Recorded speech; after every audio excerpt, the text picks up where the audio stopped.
The best way to think in English. Hello, English learners. Welcome to another useful session here at the English Great Stories channel, where we dive deep into effective strategies for learning English, especially for beginners. Whether you're tuning in from home during your commute or simply while you're taking a walk, I want you to know that you're in the right place if you're serious about improving your English.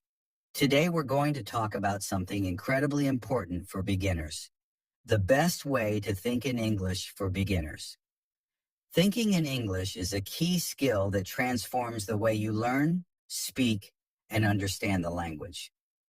Now, I know what you're thinking. How do I start thinking in English if I'm just beginning to learn?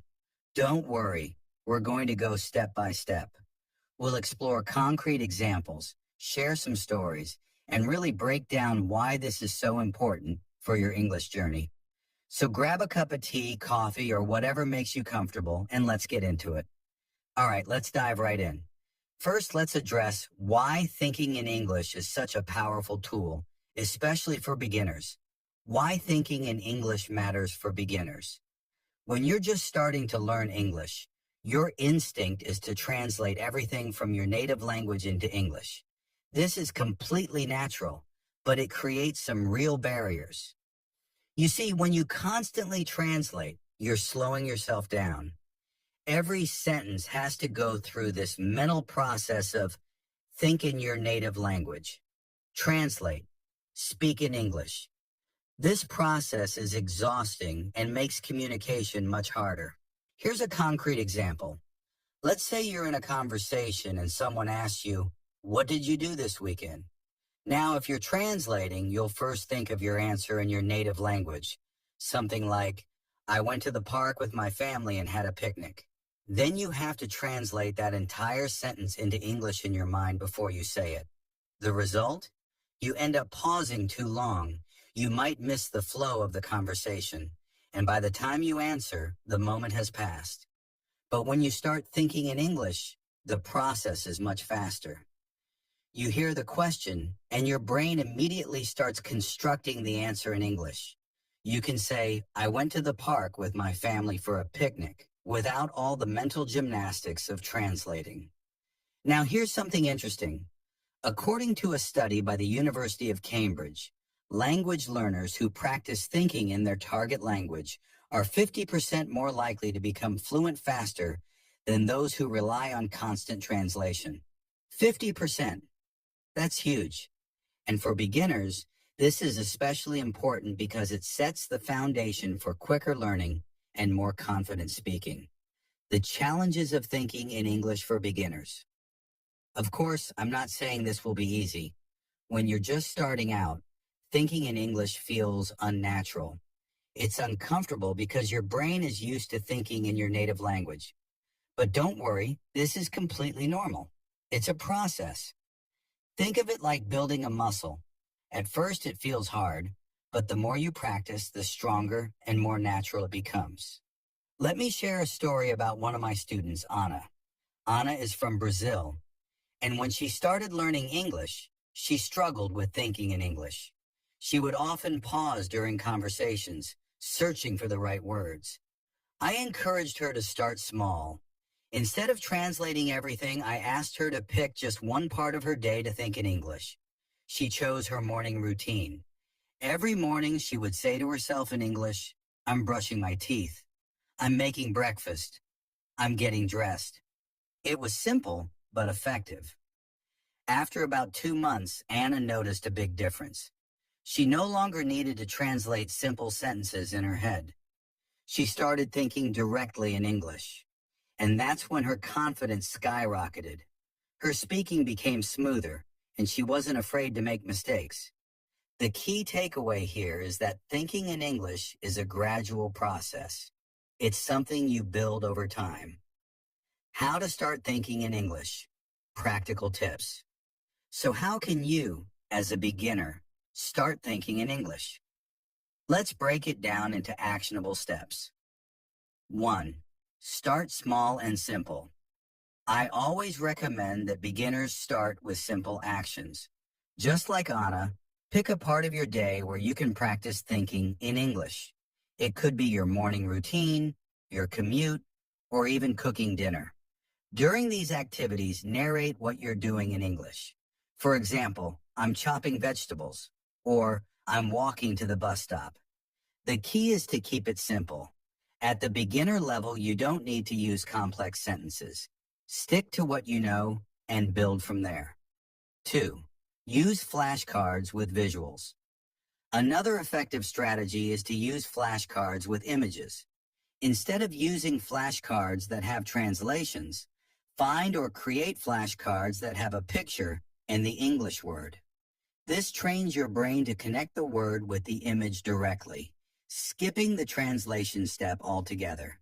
So when you see a picture of a cat, your brain immediately thinks cat in English, rather than gato in Spanish or chat in French, for example. Here's an example. If you're learning the word apple, instead of thinking, oh, in my native language, it's manzana or pome, you see the picture of an apple and automatically say apple in English. You're training your brain to process the word in English first. 3rd, set time for internal monologues. One of the best techniques for thinking in English is to have internal monologues throughout your day. You're not speaking out loud. This is all happening in your mind. It can be about anything. What should I have for dinner tonight? Or, I need to finish that work report. As you're going through these thoughts, force yourself to think in English. Again, this will feel uncomfortable at first, but over time, you'll notice that your brain starts defaulting to English more often. A study conducted by the British Council found that students who practiced internal monologues in their target language experienced a 30% improvement in speaking fluency within just 6 months. That's an impressive statistic, and it's one that shows just how powerful this technique can be. Immersion for beginners. How to surround yourself with English. Now, you've probably heard this before, but it's worth repeating. Immersion is key to learning any language, but I want to emphasize something here. Immersion doesn't mean you have to move to an English-speaking country. You can immerse yourself in English right where you are. It's all about creating an English environment around you. For beginners, this might look like listening to English music, watching TV shows or movies in English with subtitles, or listening to English podcasts, just like this one. When you surround yourself with the language, your brain gets used to hearing English in context, which helps you think in English faster. Let me give you another real-life example. My friend Matteo is from Italy, and he wanted to learn English but couldn't move abroad for his studies. So he created an English-only environment at home. He changed his phone and computer settings to English, watched YouTube videos only in English, and even started following English-speaking influencers on social media. After about 6 months of consistent immersion, Matteo said to me, I didn't even realize it, but I've started dreaming in English. That's the power of immersion. Even as a beginner, you can surround yourself with the language and start thinking in it. The benefits of thinking in English. So, what are the actual benefits of thinking in English? Why go through all this effort? First, your speaking will improve dramatically. When you think in English, you're removing the mental block of translation, which makes your responses faster and more fluid. You'll notice that conversations feel more natural because you're not pausing to search for words. Second, your listening skills will get a huge boost. When your brain is used to processing English, you'll understand native speakers more easily. You'll pick up on common phrases, intonations, and even cultural references because your brain is more attuned to the language. Finally, thinking in English builds your confidence.